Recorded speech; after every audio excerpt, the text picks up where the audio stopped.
envie d'entreprendre, volonté de réussir, regardez le Club Éco d'Objectif-News.tv avec la Banque Populaire Occitane. Commerçants, industriels, entreprises de services, votez.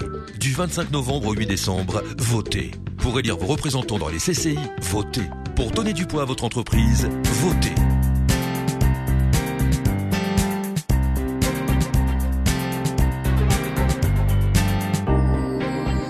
Bonsoir, bienvenue dans le Club Éco d'Objectif-News.tv. Nous recevons ce soir Stéphane Castet. Bonsoir Stéphane Castet, vous êtes le président d'ABE. Bonsoir. 8e édition pour la convention Aéromart. Les chiffres grimpent. Quels sont ces chiffres clés aujourd'hui que l'on peut retenir sur cette 8e édition ? Aujourd'hui, c'est plus de 1200 entreprises, plus de 2200 participants, 42 pays et délégations étrangères qui vont se rencontrer pendant 3 jours à Toulouse autour de 15 000 rendez-vous préprogrammés et ciblés, plus des programmes de visite dans des entreprises régionales le reste de la semaine. Alors Stéphane Castet, vous êtes à l'origine, en tout cas ABE est à l'origine de la création d'Aéromart. Comment vous avez vu évoluer justement cette convention qui reste très B2B, qui a su trouver son positionnement autour de la supply chain? Comment vous l'avez voulu et souhaité voir évoluer? Alors, on est parti d'un constat, déjà la force de Toulouse, le pouvoir d'attraction que peut avoir le mot Toulouse dans le monde de l'industrie aéronautique mondiale nous a aidé à savoir qu'il y avait certainement un créneau à prendre et au moins se positionner sur une niche. Et cette niche, c'était ce que l'on ne trouvait pas sur les grands salons, c'est-à-dire du matchmaking, de la rencontre, du speed dating, puisqu'on peut dire que c'est un speed dating géant aujourd'hui. Sur les grands salons, on va retrouver des animations, on va retrouver des démonstrations, on va retrouver des gros contrats qui font rêver, on va parler de vente d'avions, on va parler de coopération, mais au niveau des sous-traitants, des PME et PMI, pour se rencontrer, je pense qu'elles avaient besoin d'un modèle comme celui-ci. Et c'est vrai qu'en 10 ans, ça nous a permis aujourd'hui de rentrer sur un concept qui commence à faire ses preuves. Alors un concept qui fait ses preuves, puisque vous l'avez décliné aujourd'hui sur 2 continents, l'Asie avec la Chine, et puis Montréal au Canada. Oui, exact, oui. Oui, une volonté aussi d'accompagner nos entreprises régionales, parce que c'est parti de là, dans le cadre des actions que l'on avait aussi avec la région. Quand on va au Canada, on a 50 acheteurs de bombardiers qui participent. Quand on vient à Toulouse, on en a une dizaine déjà qui viennent, c'est déjà énorme, mais on ne peut pas mobiliser toutes les équipes. Donc c'est vrai qu'aller aussi rencontrer nos partenaires nord-américains, puisque l'industrie aujourd'hui est mondiale, c'est une opportunité accompagnée pour nos PME, PMI de trouver des débouchés. Et ça en va de même pour l'ensemble des PME, PMI européennes et internationales.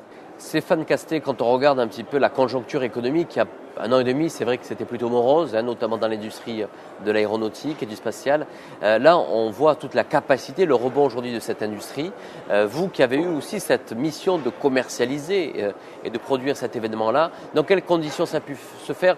Et est-ce que véritablement les entreprises ont repris en tous les cas un certain optimisme dans leurs affaires?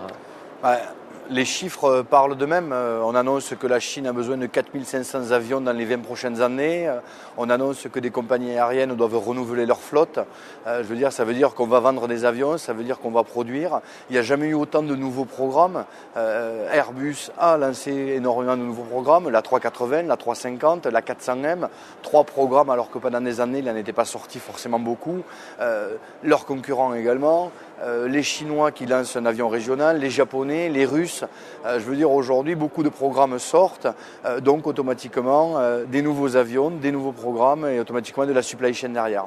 Stéphane Castet, on connaît vos origines ici de Toulouse, donc quand vous venez à Toulouse, c'est avec une certaine connaissance de la région et de la ville, mais aujourd'hui vous présidez un groupe qui intervient, je dirais, dans la planète entière avec des organisations d'événements telles quelles. Que représente justement aujourd'hui Aéromart par rapport au périmètre de votre groupe? Déjà, c'est notre événement le plus important. C'est notre événement le plus important en termes de nombre de participations, en termes de participation étrangère. En plus, je le sais bien, tous les Toulousains sont toujours attachés à leur ville, à leurs racines. Donc automatiquement, dès qu'on peut apporter quelque chose à notre ville, on en est toujours très très fiers. Et je pense que de lui apporter un événement comme ça c'est une vraie fierté. Après, pour notre groupe, stratégiquement, c'est un axe de développement. C'est ce qui nous permet aujourd'hui de nous développer et d'accentuer notre croissance également. Aujourd'hui, dans le développement des secteurs d'activité, l'aéronautique et spatiale, bien sûr, est un secteur privilégié. Il y en a d'autres? La défense.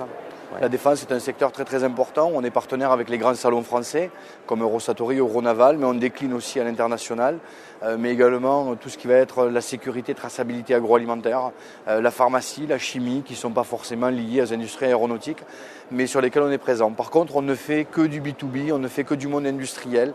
On n'a pas la capacité et le savoir-faire pour faire des salons grand public. Alors Stéphane de Castet, on peut déjà se projeter dans 2 ans, puisque aura lieu ici l'édition à Toulouse d'ici 2 ans, avec certainement des évolutions, des nouveautés, comme il y a eu cette année avec cette journée dédiée à l'innovation que l'on a connue hier. On parle ici que peut-être que l'élément manquant aujourd'hui de cette grande convention, c'est la dimension recherche. Est-ce que c'est une réflexion que vous êtes en train d'étudier avec les autres collectivités locales? Et est-ce qu'on peut imaginer ici un congrès qui réunirait l'ensemble des chercheurs dans cette semaine dédiée à l'aéronautique ici à Toulouse? C'est une des pistes. C'est une des pistes sérieuses, c'est une des pistes concrètes. Le président Malvy en a un peu appelé à formuler un vœu ce matin. Et c'est ce qu'on va essayer. On va essayer de s'atteler à ça.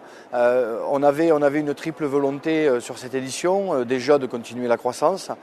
Deuxièmement, d'avoir déjà une représentation comme on a pu l'avoir pour la première année avec les réseaux des pépinières de Midi-Pyrénées, plus le presse et toutes les universités, les écoles de l'aéronautique, les écoles d'ingénieurs ou autres qui sont présents sur Toulouse, de façon à ce qu'elles puissent elles aussi se présenter au monde industriel.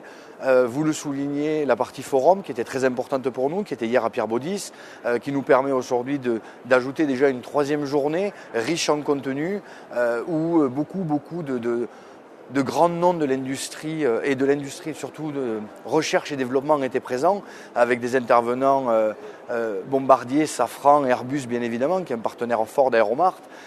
Oui, ça fait partie des axes sur lesquels on souhaite capitaliser. Le village green pour nous est quelque chose de très important. Aujourd'hui, c'est 10 petits stands et une petite présentation qui se mettent en place. Mais demain, l'innovation, l'avantage en termes technologiques, l'avantage compétitif passera peut-être auprès de nos PME par ces programmes-là.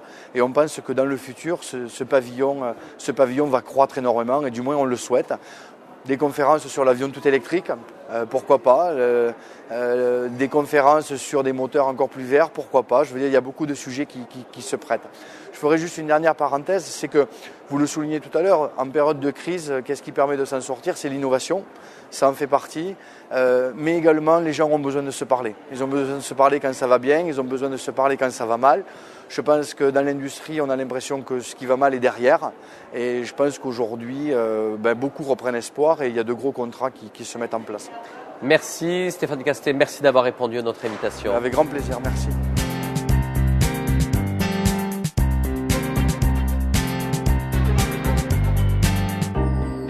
Commerçants, industriels, entreprises de services, votez. Du 25 novembre au 8 décembre, votez. Pour élire vos représentants dans les CCI, votez. Pour donner du poids à votre entreprise, votez.